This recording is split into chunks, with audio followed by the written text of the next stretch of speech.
What is up, guys? Welcome back to the channel. I actually got a question in my comments today. I'm skinny fat, I wanna get fit, but I don't know what I should do first. Should I cut or should I bulk? I have a really simple rule that I follow and have used with all my clients who aren't really sure where to start when they are beginning their fitness journey. In this video, I'm gonna walk you through exactly how to identify what to do and how to do it in 2 simple steps so you can make sure you're starting out in the right direction. Step 1 is to figure out where you currently stand.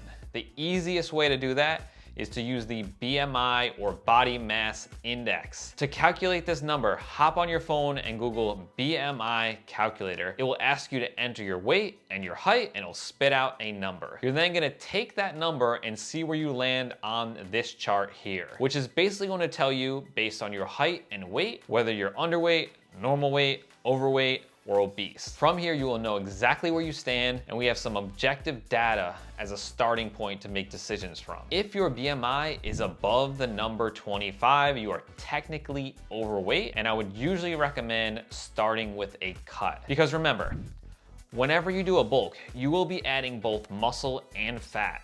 Ideally, mostly muscle, but if you do this when you're already overweight, it will usually just make the future cut that much harder, and it can actually be demotivating at first because you most likely won't like the way you look with the extra fat added on an already overweight frame. After you've gotten down to a healthy body fat level, you can then reverse course and do a slow bulk and build yourself back up with a majority of the weight being from muscle, and then repeat the process. If you are landing below that BMI mark by a few points, I would usually recommend starting out with a slow bulk, and then you can continue doing this to a point where you aren't really comfortable with the body fat level you've reached, or until you gained enough mass and you are ready to reveal it with a cut. And of course, if you are underweight, you should definitely start with a bulk. Okay.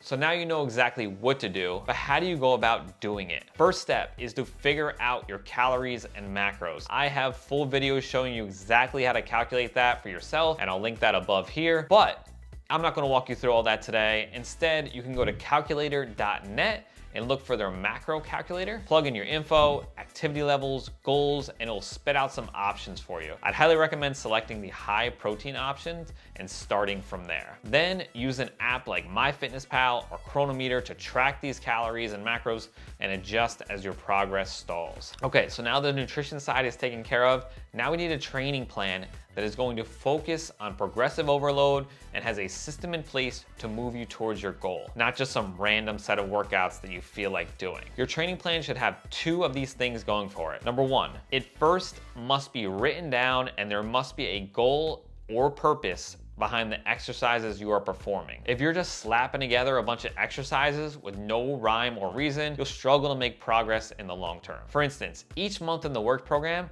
we have a certain goal and focus for the month. I release a calendar to all the members telling them exactly what our focus is for each day of the month. And then each week, all the written workouts are released on our app so the members can track their weights and progress and get a sneak peek of what's to come during the week. Second, the workout should be fun and engaging. You could have the absolute best plan in the world written out, but if you don't enjoy it and you find it boring as heck, then you are less likely to be consistent with it.